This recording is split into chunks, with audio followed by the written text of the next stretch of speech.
नमस्कार, ये रेडियो जागो 90.4 FM है।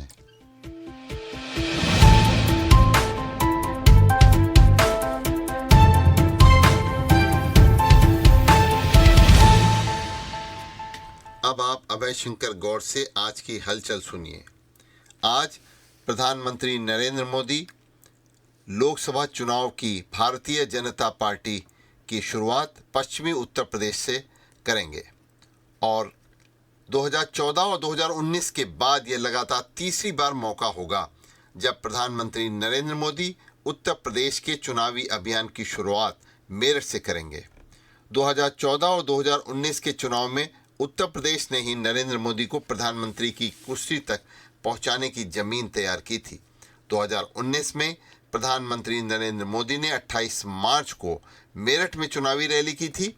तब पहले चरण में 8 सीटों पर होने वाले चुनाव में जो जनपद थे उनके मुकाबले इस बार पहले चरण में सहारनपुर, कैराना, बिजनौर, मुजफ्फरनगर, नगीना, मुरादाबाद, रामपुर व पीलीभीत सीटों पर चुनाव होना है। प्रधानमंत्री इस बेल्ट में 3 रैलियां करने वाले हैं। मेरठ के बाद 2 रैलियां सहारनपुर व मुरादाबाद में होंगी। इन रैलियों के जरिए पहले चरण की मुरादाबाद व सहारनपुर मंडल की सीटों के अलावा पीलीभीत सीट को भी प्रधानमंत्री कवर करेंगे। कल राष्ट्रपति द्रौपदी मुर्मू ने 4 शख्सियतों को मरणोपरांत देश के सर्वोच्च नागरिक सम्मान भारत रत्न से सम्मानित किया। राष्ट्रपति भवन में आयोजित समारोह में उपराष्ट्रपति जगदीप धनखड़, प्रधानमंत्री नरेंद्र मोदी भी मौजूद रहे। भारतीय जनता पार्टी के वरिष्ठ नेता और पूर्व उप प्रधानमंत्री लाल कृष्ण आडवाणी को 31 मार्च को भारत रत्न दिया जाएगा। राष्ट्रपति आडवाणी के घर आज जाकर उन्हें यह सम्मान देंगे। सूत्रों का कहना है कि उनकी तबीयत खराब होने की वजह से आडवाणी शनिवार को राष्ट्रपति भवन में आयोजित समारोह में नहीं आ सके थे और बताया गया है कि प्रधानमंत्री नरेंद्र मोदी, गृह मंत्री अमित शाह और भारतीय जनता पार्टी के अध्यक्ष जेपी नड्डा भी आज लाल कृष्ण आडवाणी के घर पर मौजूद रहेंगे। कल बिहार के पूर्व मुख्यमंत्री कर्पूरी ठाकुर के पुत्र रामनाथ ठाकुर ने और पूर्व प्रधानमंत्री पीवी नरसिम्हा राव के पुत्र वीपी प्रभाकर राव और कृषि वैज्ञानिक डॉक्टर एम.एस. स्वामीनाथन की बेटी डॉक्टर नित्या राव ने राष्ट्रपति से सम्मान प्राप्त किया और पूर्व प्रधानमंत्री दिवंगत चौधरी चरण सिंह की ओर से राष्ट्रपति द्रौपदी मुर्मू ने भारत रत्न जयंत चौधरी को प्रदान किया।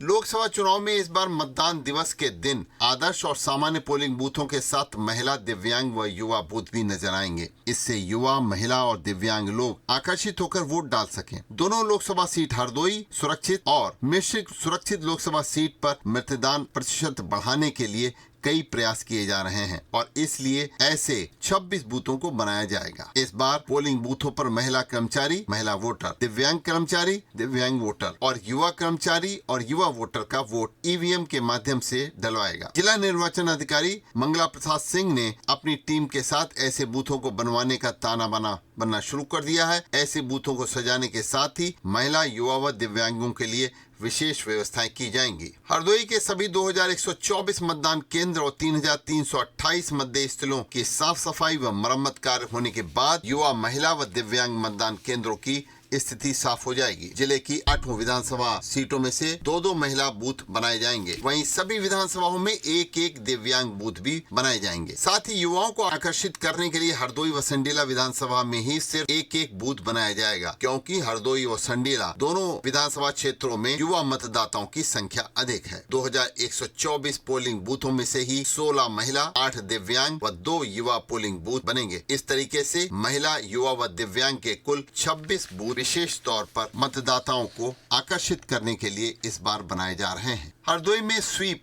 योजना की गतिविधियों में की श्रृंखला में कल जिला कार्यक्रम विभाग द्वारा, प्रोबेशन विभाग द्वारा संयुक्त मतदाता जागरूकता रैली भी निकालकर जागरूकता पैदा की गई।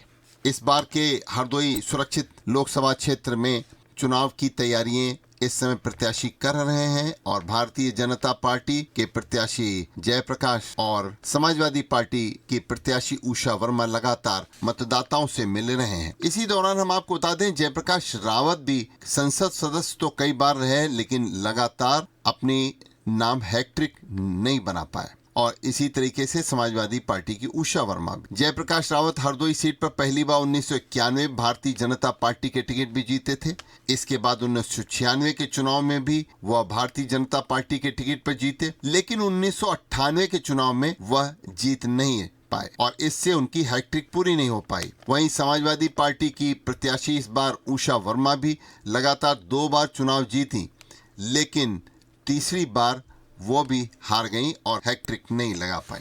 परिषदीय विद्यालयों में कल वार्षिक परीक्षा फल का वितरण किया गया और बच्चे अपना रिजल्ट देखकर काफी खुश हुए और अब कल से यानी कि 1 अप्रैल से विद्यालयों में नए शिक्षा सत्र के लिए प्रवेश प्रक्रिया और शिक्षण कार्य शुरू हो जाएगा। हरदोई जिले में 3446 परिषदीय और 20 कस्तूरबा गांधी आवासीय विद्यालयों के विद्यार्थियों का वार्षिक परीक्षा फल वितरित किया गया कल, और कई विद्यालयों के विद्यार्थियों को रिपोर्ट कार्ड के साथ मिष्ठान का भी वितरण किया गया, जिससे बच्चों में चेहरे पे मुस्कुराहट के साथ साथ मीठा मुंह करके एक और खुशी का अंदाज देखने को मिल रहा था। माध्यमिक शिक्षा परिषद की बोर्ड की उत्तर पुस्तिकाओं यानी कापियों का मूल्यांकन कार्य कल पूरा हो गया और आज नंबर शीट को बोर्ड कार्यालय को भेज दिया जाएगा। हरदोई जिले में 3 केंद्रों पर माध्यमिक शिक्षा परिषद की बोर्ड परीक्षा की उत्तर पुस्तिकाओं का मूल्यांकन कार्य चल रहा था। शहर के आर इंटर कॉलेज में हाई स्कूल की 1,22,368 कापियों का मूल्यांकन किया गया। वहीं हरदोई शहर की बेणी माधव बालिका इंटर कॉलेज में 1,72,599 कापियों का मूल्यांकन किया गया और ये कल पूर्ण हो गया। राजकीय इंटर कॉलेज हरदोई में मूल्यांकन केंद्र पर इंटरमीडिएट की उत्तर पुस्तिकाओं का मूल्यांकन कार्य चल रहा था। जिला विद्यालय निरीक्षक बाल मुकुंद प्रसाद ने बताया है कि इन तीनों केंद्रों पर मूल्यांकन कार्य पूरा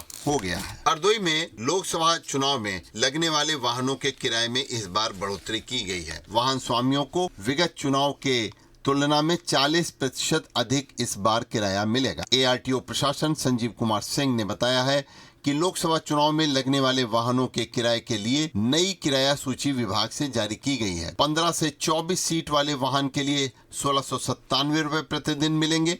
वहीं 25 से 34 सीट वाले वाहनों के लिए 1912 रुपए प्रतिदिन मिलेंगे और इसी तरीके से 35 से 40 सीट वाले वाहनों के लिए 2139 रुपए प्रतिदिन वाहन मालिक को मिलेंगे। इसके अलावा मालवाहक वाहनों के किराए में भी वृद्धि की गई है। निर्माणाधीन 3 वृहद गो संरक्षण केंद्र के लिए अब एक दूसरी किस्त भी अब जारी कर दी गई है 2,40,00,000 रुपए की, और 40 वित्तीय वर्ष में राशि जारी होने से गो संरक्षण केंद्र के समय से पूरा होने की भी उम्मीद जताई जा रही है। हरदोई में छुट्टा मवेशियों से किसान परेशान है। जहाँ एक ओर इस समय गेहूं की फसल पकने के लिए तैयार है, वहीं छुट्टा मवेशी किसानों को लगातार रात दिन खेत की रखवाली के लिए जगा रहे हैं और इन छुट्टा मवेशियों को नियंत्रित करने के लिए प्रदेश सरकार द्वारा कई योजनाएं चलाई गई हैं और गो संरक्षण केंद्र बनवाए जा रहे हैं, बृहद गो संरक्षण केंद्र बनवाए जा रहे हैं, लेकिन जिम्मेदारों की लापरवाही की वजह से अभी भी बहुत से क्षेत्रों में छुट्टा जानवर